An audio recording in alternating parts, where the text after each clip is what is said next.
Hello everyone. तो we are going to discuss test number 20। और हमने इससे पहले बहुत सारे टेस्ट डिस्कस कर रखे हैं। मॉडर्न के टेस्ट थे इसमें।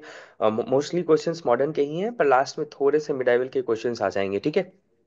तो आपको मैं हर टेस्ट में कह रहा हूँ कि कीप डूइंग पीवाईक्यूज। पीवाईक्यूज से आपको क्या आंसर मिलेगा कि आप जब रिवीजन कर रहे होंगे तो आपको पता चलेगा कि कौन सी चीज़ें इंपॉर्टेंट है और कहाँ पे ज़्यादा ध्यान देने की आवश्यकता है। And you will be better equipped to the language of the UPSC. जैसे कोई भी नए सवाल आते हैं तो यूपीएससी का जो लैंग्वेज है उसको आप ज़्यादा अच्छे से समझ पाएंगे, कौन से आंसर सही हो रहे हैं, कौन से आंसर गलत हो रहे हैं। आप बार बार इस चीज़ को रीइटरेट करेंगे by PYQs, then you will be at better position, ठीक है।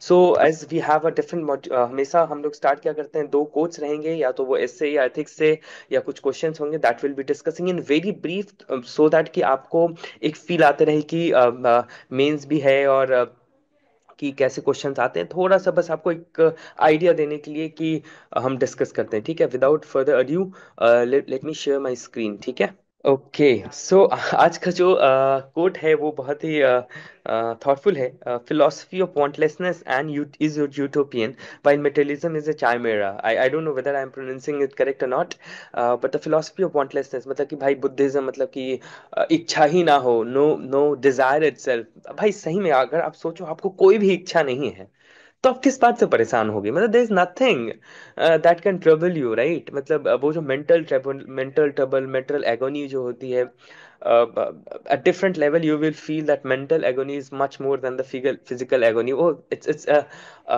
at different levels we feel different type of pain, है ना। जो जब हो रहा होता है उसके अपोजिट वाला सही लगता है। तो इसी तरह फिलोसफी ऑफ वांटलेसनेस मतलब कि यूटोपियन आइडिया है, इज यूटोपियन मतलब utopian is a very far phased और समथिंग ये है। और वाइल मेटेरियलिज्म चाय मेरा मतलब कि इल्यूजन और something that is impossible and unrealistic, दोनों को एक ही चीज टाइप का बोलना चाह रहा है। तो बेसिकली कि ये दोनों वांटलेसनेस और चाइमेरा दोनों एक्सट्रीम्स हैं। How these are extremes that you have to explain and you have to give a way forward in some in the essay that you have to maintain a balance. Balance is the key. Balance is the key, क्या कह रहा हूँ, balance is the key that you have to focus upon, and how you can have balance in your life that you can explain in the ऐसे, ठीक है। चाहे मेरा materialism is an illusion, false materialism का never ending cycle. चाहे मेरा मतलब आपको वेल्थ है तो और वेल्थ और वेल्थ और ग्लोरी, ये सब है ना। एंड उसके बाद यूटोपियन वांटलेसनेस का ये दिखा सकते हैं, डिजायर नहीं होना, या Aristotelian ethics, Buddhist middle path, ये सबको आप एक्सप्लेन कर सकते हैं, ठीक है। तो let's move with the question. Hindu Hindu मजदूर सभा इस्टेब्लिश हुआ 1948 में, ये अच्छा सवाल है एक्चुअली।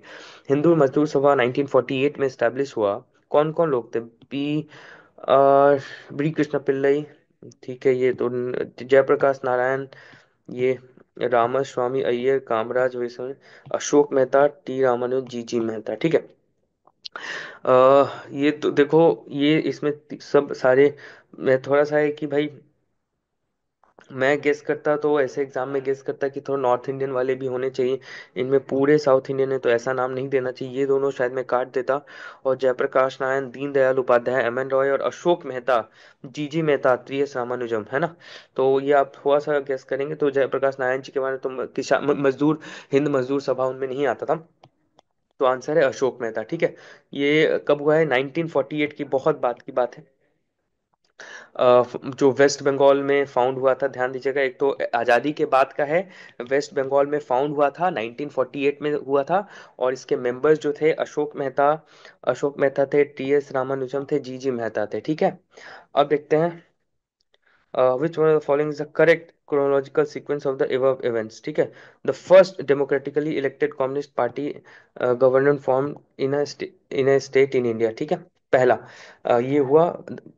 बाद में ये देखते हैं, India then largest imperial renamed as State Bank of India, Air India was nominate nationalised and Goa became part, ये तो बाद में हुआ है गोवा वाला।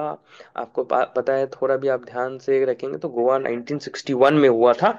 तो ये दोनों तो काट दिया जाएगा, ये दोनों तो काट दिया जाएगा।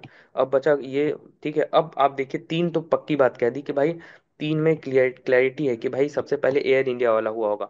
अब आपको कंफ्यूजन बस इसमें होगा कि भाई पहले स्टेट बैंक का नाम चेंज हुआ कि जो है डेमोक्रेटिकली इलेक्टेड कम्युनिस्ट पार्टी है, तो डेमोक्रेटिकली इलेक्टेड कम्युनिस्ट पार्टी जो है आप पढ़ेंगे तो 1957 में है, और स्टेट बैंक वाला जो है 1955 में आया था। ठीक है, तो इसका मतलब आंसर ये हो जाएगा। ठीक है, बी। थोड़ा सा ट्रिकी सवाल है, यहाँ तक के जाने के बाद यू डोंट नो कब हुआ होगा, गेस कर सकते थे। That is difficult to guess at times कि कब पहले हुआ कब बाद में हुआ, तो बट यहाँ तक तो आप आराम से आ सकते थे। ठीक है। हाँ, तो अब देखते हैं in the first Lok Sabha the single largest party was the Swatantrata party, नहीं पता, मान लीजिए आपको। ठीक है। In the Lok Sabha the leader of opposition was recognised in इतना। ठीक है। In the Lok Sabha if a party does not have a minimum 75 members it can not, नहीं ये गलत हो गया, क्योंकि आपको पता है कि 10% चाहिए होता है। ठीक है, तो अब देखिए ये ऑप्शन ही वैसे बनाया गया था कि उसको काटने के ये सही हो। तो पहला जो पार्टी था 1952 में, वो सीपीआई थी, जो सेकंड लार्जेस्ट पार्टी थी, 16 सीट जीती थी सीपीआई, सेकंड लार्जेस्ट पार्टी थी। ठीक है। With reference to land reforms के बारे में, in independent India which one of the following statements is correct. देखो अच्छा सवाल है, देखते हैं। The ceiling laws were aimed at family holdings and not individual holding, मतलब इंडिविजुअल होल्डिंग्स पे नहीं है, फैमिली होल्डिंग पे है। मतलब टोटल मिला के फैमिली इतना ही होल्ड करेगा, पर इंडिविजुअल कितना भी होल्ड कर सकता है।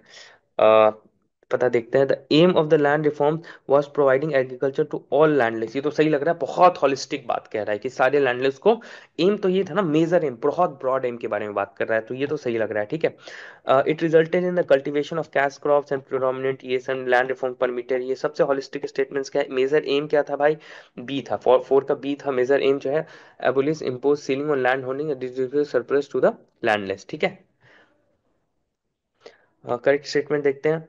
N Gopalaswami Ayyangar committee suggested that a minister and secretary be designated solely for pursuing the subject of administrative reform and promoting it, नहीं पता डायरेक्ट एग्जाम में, पर ये है मुझे गेस करना है कि भाई देखते हैं, ये तो designated solely for the purpose है, तो अगर if I have to guess I will take कि भाई सोनली इसी पर्पस के लिए होगा, तो मैं I will take a guess कि नहीं होगा। ठीक है। In 1970 department of personnel was constituted on the recommendation of the ARC 1966 and this was placed under the prime minister charge.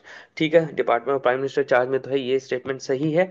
But examination में this is a difficult question, you don't know even if you have guess this, इसमें भी आपको confusion हो जाएगा कि आपको पता नहीं है कि भाई ये है कि नहीं है। ठीक है, तो in examination scenario this is a question which you can leave. ठीक है। अब सीएपीएफ का है, अब देखो डायरेक्टली बहुत सारे ऐसे सवाल आएंगे जिसमें फैक्ट्स की तरह है, तो विल बी मूविंग थोड़ा क्विकली। ठीक है। नरेंद्र विच one of the following in Congress represented socialist view, socialist view जो है इनका था नरेंद्र था, हमने देखा था कि राजेंद्र प्रसाद जी जो थे वो उसके अगेंस्ट थे, है ना, तो कांग्रेस सोशलिस्ट पार्टी बनाया गया था। और तो ये आंसर क्या है, तो ये सब सोशलिस्ट व्यू के नहीं है, तो अब ध्यान रख लो। ठीक है।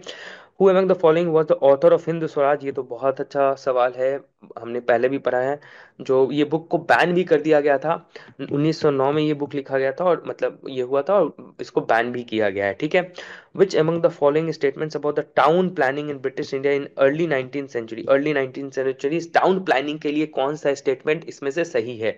ठीक है, तो देखते हैं। The funds for the town improvement were also raise through public lotteries, were also मतलब बहुत ही ब्रॉड स्टेटमेंट है, मुझे बहुत आपत्ति नहीं होगी इस स्टेटमेंट में। ठीक है, होगा। The threat of the epidemic give an impetus to the town planning, एकदम सही, मतलब कि ब्रॉड स्टेटमेंट है, कुछ बहुत ज्यादा दावे के साथ नहीं किया है गया है, तो I will go with both of the statements, nothing wrong in that. ठीक है। Who among the following was not associated with Kakori conspiracy? Kakori conspiracy 1925, याद करो 9 अगस्त ये वाला। ठीक है, तो हिंदुस्तान सोशलिस्ट रिपब्लिक एसोसिएशन ने ये किया गया था। ठीक है। और यहाँ पे एसोसिएटेड लोग थे, और ये देखो इनमें से कौन कौन नहीं है। बिस्मिल जी थे, लहरी जी थे, असफजुल्ला खान, सूर्य सेन नहीं थे। ये सूर्य सेन जो थे वो चितागोंग में थे, याद रखना, वो चितागोंग, चितागोंग आर्मरी, चितागोंग आर्मरी रेड जो हुआ है 1930, उसमें थे सूर्य सेन। ठीक है, तो ये तीनों जो है काकोरी में थे, इन बात को याद रखिए, ये तीनों काकोरी में थे, ये नहीं थे। ठीक है। According to which one of the following plan या reports the decision with regard to the partition of Punjab and Bengal was to be taken on the basis of voting of the members of respective legislative assemblies? ठीक है। विच मतलब कि बंगाल और पंजाब कौन सा report था, ये आपको माउंट बैटन प्लान था, जिसमें कि कहा गया था पंजाब और बंगाल का जो है वहां पे जो लेजिस्लेटिव असेंबली है उस पे वोटिंग पे ये डिटरमाइन रिस्पेक्टिव ये किया जाएगा। ठीक है।